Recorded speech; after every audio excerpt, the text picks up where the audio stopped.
नमस्कार, मैं हूं संजय शर्मा। आप देख रहे हैं 4PM महाराष्ट्र। एक काकरोच पार्टी बनी और उसने काकरोच की तरह बीजेपी को परेशान कर दिया। दैनिक भास्कर के राजनीतिक संपादक केपी मलिक से मैंने तमाम मुद्दों पर बहुत जबरदस्त बातचीत की है। आपसे रिक्वेस्ट है ये बातचीत सुनिएगा, जरूर सुनिएगा, क्योंकि ये बातचीत आपको राजनीति के नए नए आयाम तक लेके जाएगी, आपको नई चीजों से अवगत कराएगी। शुक्रिया, thank you. 4PM news network में बहुत बहुत स्वागत है केपी मलिक साहब आपका। ईरान ने तो चचा ट्रंप की बैंड बजा दी है। अमेरिका की राष्ट्रीय खुफिया निदेशक तुलसी गबार्ड ने इस्तीफा दे दिया है। अब आप कहेंगे कि तुलसी गबार्ड से हमें क्या मतलब, हमारा धर्मेंद्र प्रधान कब इस्तीफा देगा, तो भूल जाइए आप। ये काकरोच पार्टी ने मुसीबत पैदा कर रखी है। अब जो जनाक्रोश भड़क रहा है, जो नौजवान भड़क रहे हैं, उनसे हमारे छोटे साहब और बड़े साहब परेशान तो हैं। जनाक्रोश हर तरफ दिख रहा है। हमारे प्रदेश के ऊर्जा मंत्री जो मोदी जी के बड़े करीबी हैं, उन्होंने तो पूरी सरकार की बैंड बजा दी है। भारतीय जनता पार्टी के बहुत ताकतवर, बड़े लोकप्रिय विधायक है राजेश्वर सिंह, योगी जी के बिल्कुल करीबी हैं, दिल्ली लॉबी के बड़े करीबी हैं, और ताकतवर नेता है, नौजवान नेता है, और उसने वाकई में लखनऊ की राजनीति, उत्तर प्रदेश की राजनीति बदली है। उसने आज ऊर्जा मंत्री की रेल बना दी ऐसी चिट्ठी लिखकर। मुझे राजनीतिक हालात समझाइए, आपको बड़ा अनुभव है, बताइए क्या हालात है। संजय जी, बहुत बहुत धन्यवाद आपका आमंत्रित करने के लिए। हम लोग अमेरिका से लेके दिल्ली होते हुए, ईरान होते हुए, इजराइल होते हुए दिल्ली, और दिल्ली से लखनऊ की ओर यात्रा करेंगे। आप चिंता बिल्कुल मत करिए। देखिए, तुलसी गबार्ड जी ने इस्तीफा दिया है। अमेरिका में तो बहुत इस्तीफे पहले भी हो चुके हैं।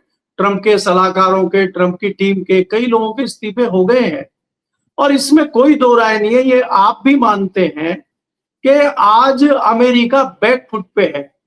अभी 2 दिन पहले खबर आई थी कि ट्रंप की और नेतन्याहू की बात हुई है, जो इजराइल के प्रधानमंत्री है, उनकी बात हुई है, और इजराइल ने कहा है कि भाई युद्ध को बीच में रोकना ठीक नहीं होगा, और ट्रंप की अब हिम्मत नहीं हो रही है युद्ध करने की। ट्रंप ने साफ कह दिया है कि अभी जो है ये हज शुरू होने वाला है 25 से 28 तक। ओहो, तो इस मुकद्दस समय पे, इस इतने पवित्र समय पे तो मैं हमला कर ही नहीं सकता। इधर ईरान ने ये कह दिया है कि हम पीछे हटने वाले नहीं हैं, क्योंकि हल्की सी धमकी अमेरिका ने दी थी कि भाई हम देखिए आपको वैसे अलाउ कर सकते हैं, लेकिन आपको परमाणु बम नहीं बनाना है, जो आपके पास यूरेनियम है वो हमें देना होगा। तो साफ कह दिया ईरान ने, अपनी धमकी अपने पास रखी। तो ये स्थिति तो अमेरिका की है। अब ईरान पीछे हटने वाला है नहीं। अब आप जब बात करते हैं दिल्ली की, दिल्ली में जिस प्रकार से हड़कंप चल रहा है, हमारे माननीय मोदी जी 5 देशों की यात्रा करके आए, और यात्रा पे जाने से पहले वो ज्ञान दे के गए थे हम सब आपको कि भाई सोना मत खरीदो, ज्यादा पेट्रोल खर्च मत करो, ज्यादा तेल मत खाओ, सारा कुछ करो। और वो कितना तेल बचा के आए हैं, कितनी सारी चीजें करके आए हैं। आते ही उन्होंने अपनी कैबिनेट की एक बड़ी सी मीटिंग करी, और हम अभी तक इंतजार कर रहे हैं कि उस मीटिंग ने क्या फैसला लिया। कैबिनेट की जो इतनी बड़ी मीटिंग हुई है, उसमें कौन से ऐसे ऐसे फैसले लिए गए जो मोदी सरकार बताना नहीं चाहती, लेकिन मंत्री बड़े गदगद हैं। मंत्री हंस रहे हैं, मंत्री ताली बजा रहे हैं, थाली बजा रहे हैं, खुश है। अरे भाई, हमें भी तो मौका दो, बताओ, हम लोग भी नाचे गाए, थाली बजाए। वो नहीं बता रहे। अब आप चलिए, अगर हम उत्तर प्रदेश के लखनऊ में चलते हैं, वहां पे आप देखते हैं कि आपके ऊर्जा मंत्री हैं। उनसे पिछले दिनों किसी ने कहा था कि साहब बिजली नहीं आ रही है और फैक्ट्रियां चल नहीं रही हैं, बिजली की कटौती बहुत ज्यादा हो रही है। तो उन्होंने सुना, और सुनने के बाद कहा जय श्री राम का नारा ऐसे लगवाया और गाड़ी में बैठ के चले गए। अब संजय जी, मैं आपके हालात बताता हूं। दुनिया में जो गर्मी पड़ रही है, उसमें 100 जो सिटीज है, 100 जो शहर हैं, उसकी जो सूची बनी है, उसमें 97 शहर भारत के हैं। तीन कोई दूसरे देश के शहर हैं जो गर्म हैं, वो भी आसपास के होंगे, उसमें एक आध पाकिस्तान का, बांग्लादेश का होगा। भारत के 97 शहर हैं। और हमारे जो मित्र हैं मोदी जी के, वो लगातार पेड़ों की कटाई कर रहे हैं। और अगर कोई सुप्रीम कोर्ट दूसरे कोर्ट में अर्जी लेके जाता है कि साहब पेड़ों की कटाई हो रही है, तो जस्टिस उसका क्या हाल करते हैं आपको पता है। एक याचिका आज ही खारिज हुई है। ये आप तो लेट हो गए, आप तो विकास कार्यों में बाधा कर रहे हैं। आप ये देखिए कि मैं लखनऊ पे खत्म करता हूं कि लखनऊ में भी जिस प्रकार से हमें लग रहा था कि वेस्ट बंगाल के चुनाव के बाद हालात ये हो जाएंगे कि योगी थोड़े डरे हुए लग रहे हैं और उत्तर प्रदेश पे भी जो है दिल्ली नेतृत्व जो है दबाव डाल के इस तरह की अपनी रणनीति बना लेगा, योगी जी को कोने में ले लेगा। उन्होंने दिखा दिया कि मंत्रिमंडल में 8 दिन तक उन्होंने चार्ज ही नहीं दिया मंत्रियों को, कोई विभाग ही नहीं दिया, देकर उन्होंने जता दिया कि सोटा मेरा मजबूत है। और अभी जिस प्रकार से एक चिट्ठी विधायक ने लिखी है, जो सरोजनी नगर लखनऊ के विधायक हैं राजेश्वर सिंह जी, उन्होंने चिट्ठी जो लिखी है पावर मिनिस्टर को, वो जताता है, क्योंकि आज की डेट में राजेश्वर सिंह को माना जाता है कि वो योगी के सबसे करीब हैं। अभी दिल्ली से नाता थोड़ा कम हो गया है उनका, और जो आपके खास सिपे सालार दिल्ली में हैं, जिनको तुरंत पता लग जाता है दुबे जी को, आजकल उनकी उचित दूरी उनसे बनी हुई है। आपको पता होगा आज निशिकांत दुबे का भी ट्वीट आया है कि ये जो जेंजी वाला मामला चल रहा है, जो कॉकरोच पार्टी बनी है, इसमें कुछ पाकिस्तान का हाथ है और कुछ दूसरे लोगों का हाथ है, इसमें खतरा है, क्योंकि इनका नेटवर्क बहुत तेज है। आपको पता है, एक एजेंसी ने भी कहा है, अपनी जो गुप्तचर एजेंसी है उसने भी कहा है कि ये देश के खिलाफ काम हो रहा है। अगर आप सवाल पूछेंगे, अगर आप शिक्षा की बात करेंगे, अगर आप नीट के पर्चे लीक होने की बात करेंगे, और जैसे ही आप कुछ सवाल पूछेंगे तो देश की संप्रभुता को खतरा हो जाएगा, और फिर आपका ट्विटर हैंडल हो, कोई अकाउंट हो, वो बंद हो जाएगा। आपका भी तो हुआ था ना, आपसे भी खतरा हो गया था राष्ट्र को, तो राष्ट्र को खतरा हुआ तो आपका अकाउंट कर दिया। अभी भी फेसबुक अभी भी बंद है। दिल्ली हाई कोर्ट जा रहे हैं इसी हफ्ते में। चैनल एक बार सुप्रीम कोर्ट ने खुलवाया, एक बार हाई कोर्ट ने खुलवाया, एक ईओडब्ल्यू जांच का लेटर फिर आ गया। ईडी इनकम टैक्स से तो बहुत मोहब्बत है, ये वो नोटिस देते रहते हैं। संजय जी, मैं खत्म करने से पहले इसमें एक चीज और जोड़ना चाह रहा हूं कि तमाम उदाहरण इस चीज के आ रहे हैं कि यहां अगर कोई सवाल उठाता है, कोई सुझाव सरकार को देता है, तो सरकार लाठी डंडा लेके उसी को दौड़ा रही है। सरकार उस चीज पे नहीं जा रही है कि भाई इन्होंने अगर सवाल उठाया है, इस सवाल से हम एक सुझाव मानते हुए सरकार उस चीज को ठीक करे और जो दोषी व्यक्ति है उसको हटाया जाए। उसका सबसे बड़ा उदाहरण आपने देखा कि कांस्टेबल शुक्ला जी थे उत्तर प्रदेश में, उन्होंने पुलिस के भ्रष्टाचार को खोलने का इतना बड़ा रिस्क लिया, उन्होंने अपनी नौकरी पे दांव पे लगाई और उन्हीं को सस्पेंड कर दिया गया। और अभी उनके साथ क्या क्या हो रहा है आप सोच नहीं सकते। दिल्ली में अगर कोई बात करता है कि नीट का जो है पर्चा लीक हो रहा है, तो अब तो एनटी ने कह दिया कि नहीं, कोई पर्चा लीक नहीं हुआ, हमारे यहाँ से तो कुछ लीक हुआ ही नहीं है। आपके यहाँ से लीक नहीं हुआ तो आपने परीक्षा रद्द क्यों कर दी? आपने फिर इतना बड़ा डिसीजन क्यों लिया? सरकार पल्ला झाड़ रही है हर चीज में। और अगर ये युवा किसी चीज को उठा रहे हैं और किसी आवाज को बुलंद करना चाहते हैं, तो उनके ट्विटर हैंडल, उनके दूसरे सोशल अकाउंट बंद कर दो। आपने एक अकाउंट बंद किया, उन्होंने दूसरा खोल दिया, और दूसरे में रिकॉर्ड उनके जो है फॉलोअर आ गए हैं। इतने तो आपके पास 11 साल में नहीं आए जितने उनके 7 दिन में आ गए। उन्होंने तो आपके मुंह पे तमाचा लगा दिया है। तो बात कहने की यह है कि सरकार जो है चारों तरफ घेरने पे लगी हुई है उसको जो सवाल पूछ रहे हैं। जी, ये लेकिन मुझे ये बताइए केपी मलिक साहब, आपने बड़े राजनीति को बड़ा करीब से देखा है, आपने सालों पार्लियामेंट कवर की है, पार्लियामेंट को बहुत करीब से देखा है, बड़े बड़े आंदोलन देखे हैं, इमरजेंसी देखा है, अन्ना आंदोलन देखा है। लेकिन ये काकरोच पार्टी का जिस हिसाब से रिएक्शन हुआ है, नौजवान खास तौर से पूरे देश भर के जितना रिएक्शन कर रहे हैं, निशिकांत दुबे भली कहते रहे पाकिस्तान है, लेकिन मैं ये मानता हूं कि एक एक आईडी सरकार ने चेक कर ली होगी। मैंने काकरोच पार्टी का इंस्टाग्राम, ट्विटर फॉलो किया, तो क्या मैं पाकिस्तानी हूं? हालांकि सरकार तो कह चुकी है कि मैं पाकिस्तानी हूं। जब पहलगाम हमले पे मैं सवाल पूछ रहा था कि भाई आतंकी कहां से आ गए, सरकार बताए, तो 15 या 16 पाकिस्तान के चैनल बनते और भारत का अकेला मैं बंद किया गया था। सुप्रीम कोर्ट नहीं होता तो चैनल पे बात ही नहीं कर पाता मैं। सरकार ने अभी, जब मैं ईरान के पक्ष में बोल रहा था और ये कह रहा था कि अमेरिका से इतना डरते क्यों है हमारे साहिब, तो फिर सरकार ने चैनल बंद किया और हाई कोर्ट में इतना भयंकर दिया कि मुझे लगा कि मैं ही काकरोच बन गया हूं। तो अब मैं काकरोच पार्टी का समर्थन कर रहा हूं, तो क्या मैं पाकिस्तानी हूं? एक एक आईडी चेक की गई होगी। जितने नौजवान हैं, मेरे बच्चे, मेरे दोस्तों के बच्चे, सब कह रहे हैं कि कौन सी गलत बात कह रहे हैं नौजवान। ये जो करंट फैल रहा है, आपको लग रहा है कि जैसे बारूद का ढेर था, बस केवल दिया सलाई किसी ने दिखा दी। देश के इस हालात को, चूंकि आपने बहुत करीब से समाज को देखा है, राजनीति को देखा है, आप मानते हैं कि ये यूथ भड़क रहा है? दूसरी बात, किसान आंदोलन तो आपने जा के कवर किया था, किसान आंदोलन के तमाम बड़े नेताओं से आप लगातार संपर्क में रहते थे, शो करते थे। 700-800 किसान मर गए, सरकार के कानों पे जूं नहीं रहेंगी। चुनाव आया तो हमारे विश्वगुरु ने कह दिया कि मुझे लगता है कि मेरी तपस्या में कुछ कमी रह गई होगी, लेकिन वो आंदोलन में महीनों चला था।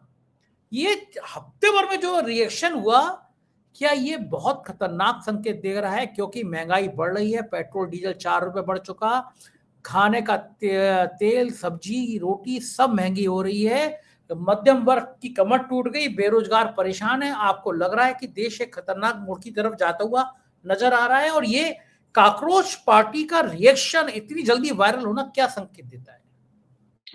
संजय जी देखिए, दिल्ली में अभी ब्रेड 55 रुपए की थी, 5 रुपए सीधे सीधे बढ़ गए, अभी 60 रुपए की ब्रेड हो गई है। और अगर यही हालात रहे, मैं अपने सब दोस्तों को बताता हूं कि बहुत जल्दी ब्रेड 150 रुपए तक पहुंच जाएगी, क्योंकि खाद्य का क्राइसिस सबसे ज्यादा आएगा। सबसे ज्यादा क्राइसिस खान पान का आएगा।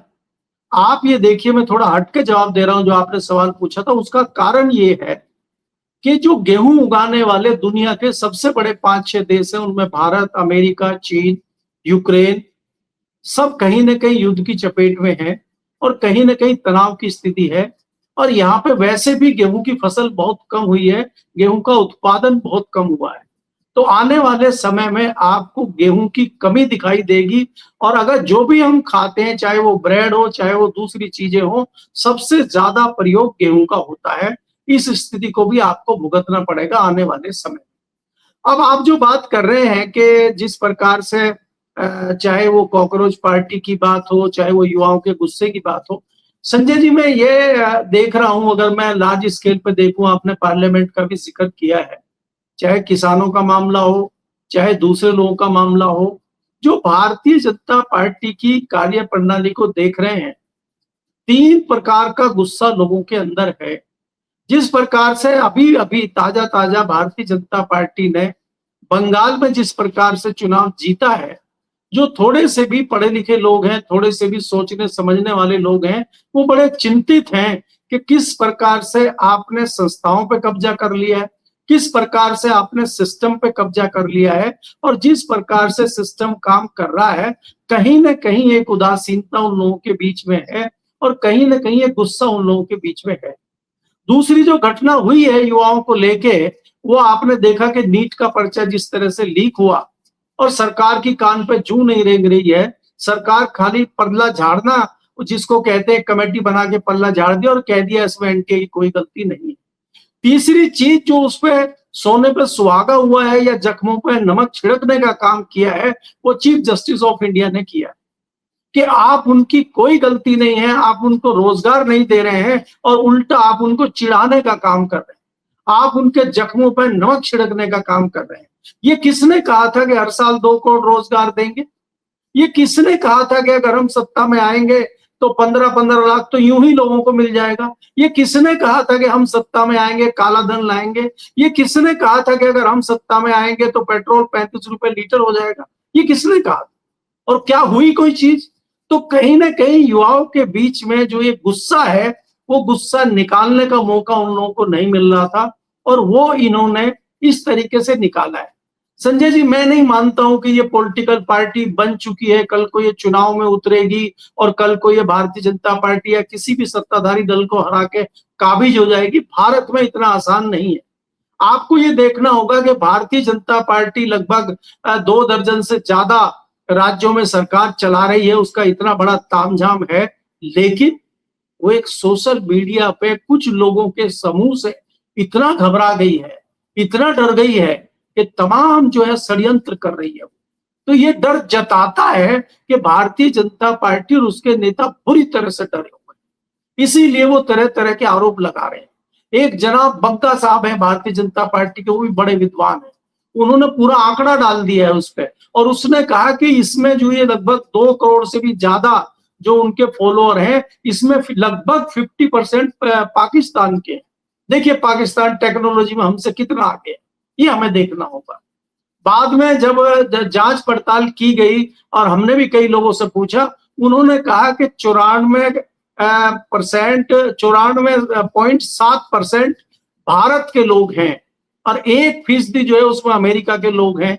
अमेरिका में भी इंडियन है, भारतीय लोग रहते हैं, हम मानते हैं कि वो होंगे, बाकी थोड़े थोड़े और दूसरे देशों के हैं। तो 95% लगभग भारतीय युवा इससे जुड़ा हुआ है और ये इनका रोष बाहर आ रहा है, ये इनका गुस्सा बाहर आ रहा है। जो ये अभिषेक दीपके हैं, इन्होंने प्लेटफॉर्म आपको दे दिया है कि इस पे अपनी बात रखिए, इस पे अपना विरोध जताइए। ये युवाओं को जब एक प्लेटफॉर्म मिला है तो उस प्लेटफॉर्म पे वो अपनी बात रखने की कोशिश कर रहे हैं, अपने गुस्सा जाहिर करने का काम कर रहे हैं। अभी हम ये मान के बैठ जाए कि पार्टी बन गई है, कल चुनाव में उतरेगी, लेकिन इससे हम ये पैमाना जरूर तय कर सकते हैं कि लोगों में जितना गुस्सा है, लोग जितने गुस्से में हैं, वो अपना गुस्सा इजहार कर रहे हैं। आप 11 साल में जितने व्यूअर और जितने सपोर्टर इकट्ठे नहीं कर पाए, वो इन्होंने 7 दिन में कर। कांग्रेस आपसे बड़ी पार्टी है, आपके जैसी पार्टी है, वो भी आपके आसपास ही है, लेकिन वो भी यहां तक नहीं पहुंच पाएगी। बाकी पार्टियों का तो छोड़ ही दीजिए। तो इसलिए मेरा कहना है कि ये जो माध्यम है और ये जो नई टेक्नोलॉजी है, युवा इसका प्रयोग करना जानता है, इसीलिए युवाओं से कहीं ना कहीं ये डरे हुए हैं कि कहीं इसका प्रयोग करके युवा आपको हिला न दे। इसीलिए इसको रोकने के लिए तमाम तामझाम कर रहे हैं। और ये भी हो सकता है कि इस अकाउंट को भी बंद कर दिया जाए, फिर वो तीसरा अकाउंट खोलें, फिर तीसरी चीज करें, क्योंकि सरकार कहीं ना कहीं डरी हुई मुझे दिखाई दे रही है संजय जी। सरकार का डर बहुत अच्छा लगता है, इसलिए अच्छा लगता है कि सरकार को डरना चाहिए। जब देश के संसाधनों पर, देश के पैसों पर सिर्फ 5-4% लोगों का कब्जा हो जाए, जब अमीर होता जाए, जब गरीब और गरीब होता जाए, जब मध्यम वर्ग की कमर टूट रही हो, तो किसी को तो आगे आना ही पड़ेगा। भले वो चुनाव ना लड़े काकरोच पार्टी, भले वो ना मैदान में आए, लेकिन केपी मलिक साहब एक करंट तो पैदा कर दिया है इन लोगों ने। और ये जो आम आदमी की पीड़ा है, जो मध्यम वर्ग की पीड़ा है, ये सामने आने लगी। सरकार को लगता है कि केवल वो डंडे के डर से जो बोलेगा वो पाकिस्तानी है। हमारे प्रधानमंत्री जी ने कहा था पहलगाम हमले के बाद कि अगर देश पे कभी ऐसा हमला हुआ तो इसे युद्ध माना जाएगा देश के खिलाफ। तो ये वो सिर्फ वही थोड़ी ना होता है, इसमें गोलियां चलती हैं, जिसमें हथियार चलते हैं। ये भी एक साइबर वार है। अगर पाकिस्तान ने हमारे 2 करोड़ लोगों को भड़का लिया, जिसका भारतीय जनता पार्टी के सांसद खुद दावा कर रहे हैं, तो ये साइबर वार है। तो अब क्या प्रधानमंत्री जी से पूछा जाना चाहिए कि सर्जिकल स्ट्राइक कब होगी, ऑपरेशन सिंदूर कब होगा? क्योंकि तो वार है। अगर मैं नहीं कह रहा, बीजेपी के सांसद कह रहे हैं कि पाकिस्तान ने खड़ी कर दी है पार्टी, तो क्या ये सच है? देखिए संजय जी, आपने कई बार ये देखा होगा, जैसे पीछे नोएडा में मजदूरों का आंदोलन हुआ था और क्रांतिकारी यूपी के हमारे मंत्री थे, श्रम शक्ति मंत्री, उन्होंने कह दिया था कि इसमें पाकिस्तान का हाथ है। दिन में यह आंदोलन हुआ और शाम को उनका स्टेटमेंट आ गया था। तो इससे जाहिर है कि कितना नेटवर्क उनका तेज है, और उन्होंने पूरी जांच कर ली थी और उन्होंने पाया था कि इसमें पाकिस्तान का हाथ है। वो बात अलग है कि हमारे यहाँ 6-8 महीने पहले सीसीटीवी तमाम जो है पाकिस्तान बॉर्डर से लेकर दिल्ली तक लगा दिए गए थे, और हमारी ना सुरक्षा एजेंसियों को पता चला, ना गृह मंत्रालय को पता चला, ना रॉ को पता चला, ना आईपी को पता चला। वो बात अलग है, लेकिन हमारे मंत्री जी को पता लग गया था। आज भी बग्गा साहब को पता लग गया कि इसमें आधे से अधिक फॉलोअर पाकिस्तान के हैं। निशिकांत दुबे जी कह रहे हैं कि इसमें भारी लोगों का हाथ है। हमारे जो मुख्तार अब्बास नकवी साहब हैं वो अलग नज्म पढ़ रहे हैं, वो बता रहे हैं कि इसमें पाकिस्तान अगर इतना मजबूत देश है तो हम उससे कैसे लड़ाई लड़ पाएंगे? पाकिस्तान से हम इतने डरे हुए क्यों हैं? पाकिस्तान ही अगर सब कुछ है तो फिर हम क्या कर रहे हैं? हम पाकिस्तान से ही पहले भिड़ ले, पाकिस्तान से ही मोदी जी को निपटना चाहिए। मोदी जी ने तो युद्ध बंद कर दिया था ट्रंप के कहने से। अगर पाकिस्तान से इतना डर था आपको तो आपने लड़ाई खत्म क्यों नहीं की? ये पाकिस्तान के कंधे पर रख के बंदूक चला के बचना चाहते हैं। देखिए, ये युवाओं का गुस्सा है संजय जी, और ये गुस्सा युवाओं का बाहर आ रहा है। अगर सरकार इसको कहीं न कहीं अपनी गलती नहीं मानेगी, गलतियों को सुधारेगी नहीं। देखिए, आज युवाओं ने ये कहा है कि भाई धर्मेंद्र प्रधान का इस्तीफा होना चाहिए। कहीं ना कहीं परीक्षा रद्द होने के लिए, नीट का पर्चा लीक होने के लिए कहीं ना कहीं धर्मेंद्र प्रधान जिम्मेदार हैं, क्योंकि वो इस मंत्रालय के मंत्री हैं। उनको तो खुद ही जवाबदेही तय करके इस्तीफा दे देना चाहिए था, लेकिन वो अगर इस्तीफा मांगने से भी नहीं दे रहे हैं तो ये आक्रोश युवाओं का बढ़ेगा। दूसरी बात ये है संजय जी, कोई ये पहली बार नहीं है। 2 साल पहले भी सरकार ने यही कहा था कि एनटीए जांच कर रही है, पर्चा लीक हुआ था, तो 2 साल में आपने कुछ नहीं किया। तीसरी बात अगर आप देखेंगे, मोदी जी को डर कहीं ना कहीं ये है कि अगर धर्मेंद्र प्रधान का इस्तीफा हो गया, कहीं ऐसा ना हो कि ये इनकी आदत हो जाए और हर तीसरे दिन ये इस्तीफे मांगे, क्योंकि ये तो फिर यूपी के पावर मिनिस्टर का इस्तीफा मांगेंगे, फिर रेल मंत्री का इस्तीफा होगा जो रील बनाते हैं उसमें ट्रेन में, फिर उनका इस्तीफा होगा, फिर हमारे हरदीप पुरी जी का इस्तीफा होगा, तो इस्तीफों की झड़ी लग जाएगी, क्योंकि यहाँ तो रोज इस तरह की चीजें हो रही हैं। अभी एक लड़की ने ट्रेन में खाने का वीडियो बना के डाल दिया और उसमें कहा कि इस खाने में तमाम कमियां हैं, पौष्टिक खाना नहीं है, खाना ठीक नहीं है। तो उस खाने इन्होंने धन्यवाद नहीं किया रेलवे डिपार्टमेंट ने उसका कि आपने हमारी कमियां जाहिर की हैं और हमें बताया है, इत्तेफाक करेंगे, हम इस पे ध्यान देंगे और हम इस गलती को सुधारेंगे और जो दोषी है उनको सजा देंगे। ये कह के उनको धन्यवाद पत्र नहीं दिया, उनको नोटिस भेज दिया है और उनको कहा है कि आप राष्ट्रद्रोह कर रही हैं, इसलिए आपके ऊपर क्यों ना एक्शन ले लिया जाए। मतलब यहाँ पर सरकार लठ लेके उसको दौड़ा रही है जो सवाल पूछ रहा है, या वो आपकी कमी को उजागर कर दे रहा है, या वो भ्रष्टाचार का भांडा फोड़ दे रहा है, सरकार उसको लठ लेके दबाने का काम कर रही है, उसको गलती को सुधारने का काम नहीं कर रही। अगर आप शिक्षा पे आरोप लगाते हैं कि यहाँ पे शिक्षा में इस तरह का घोटाला घपला हो रहा है, आप कोई हॉस्पिटल की बात करते हैं, आप कहीं सड़क का खामियाजा दिखाते हैं कि देखिए सड़क अभी बनी थी 1 महीना पहले और पूरी सड़क टूट गई है, इसमें व्यापक भ्रष्टाचार है, तो आप ये नहीं कहते ठीक है इसको ठेकेदार को सजा देंगे, ठेकेदार के ऊपर जुर्माना ठोकेंगे, जो कर रहा है उसको पकड़ लो। कितने पत्रकारों की संजय जी हत्या हुई है, आप देखिए, चाहे वो मध्य प्रदेश हो चाहे छत्तीसगढ़ में हो। आपको याद होगा एक जो सड़क बनी थी, उस सड़क का पत्रकार ने खुलासा किया था कि सड़क में देखिए किस प्रकार से भ्रष्टाचार चल रहा है, और कुछ दिनों बाद उसकी लाश मिली थी। तो आप या तो ठेकेदार ही निपटा दे रहा है उस पत्रकार को, अगर वो नहीं निपटा पा रहा तो सरकार लट लेकर दौड़ा ले रही है उसको राष्ट्रद्रोही घोषित कर दे रही है। तो अगर आप इस प्रकार से करेंगे तो कितने दिन आप करेंगे और कब तक आप करेंगे? संजय जी ये जैन जी हैं, ये किसी की बात सुनने वाले नहीं है। इनके पास तमाम जो आज सुख सुविधाएं हैं और जो टेक्नोलॉजी इनके पास है, इस चीज का पहले अभाव था। ये कहीं की कहीं चीजें देखते हैं, एआई 1 मिनट में पूरी रिपोर्ट इनके सामने रख देता है। आप देखिए जिस पार्टी को बनाने में सालों साल लगते हैं, उसका कहना ये है अभिषेक का कि मैंने 1.5 घंटे में ये पार्टी खड़ी कर दी, 1.5 घंटे में मैनिफेस्टो भी बन गया, उसका जो है सारा लोगो भी बन गया, वेबसाइट भी बन गई, उसके सारे जो है क्वेश्चन आंसर भी बन गए, उसका मैनिफेस्टो की एक चीज भी आ गई, महिलाओं को हम 50% देंगे ये भी आ गया, जो जस्टिस रिटायर होंगे वो राज्यसभा के मेंबर नहीं बनेंगे ये भी लिखा गया उसमें। तमाम चीजें आपने 1.5 घंटे में कर दी। तो ये वो वाले जैन जी हैं कि इनके सामने आप ज्यादा टिक नहीं पाएंगे और झूठ बोल नहीं पाएंगे, क्योंकि इनको झूठ नापने की मशीन भी इनके पास है। बिल्कुल ठीक बात है कि ये वो जैन जी हैं जिनको ये झेल नहीं पाएंगे, क्योंकि नौजवानों को पता है कि देश चलता कैसे है, और नौजवान त्रस्त हो गए। जिन लोगों को ये सोचते थे ये सिर्फ रील बनाने वाले हैं, उन्होंने रेल बना दी सरकार की। बहुत बहुत शुक्रिया केपी मलिक साहब, आपने इतना समय दिया, बातचीत की, थैंक यू। ये थे केपी मलिक जी, और ये मेरे मन की बात थी और उनके मन की बात थी। और मुझे लगता है कि ये नौजवान जिस तरह से सड़कों पर आ रहे हैं, काक्रोश पार्टी आ रही है और भाजपा के अंदर असंतोष बढ़ता जा रहा है, एक बड़े तूफान की आहट है भी।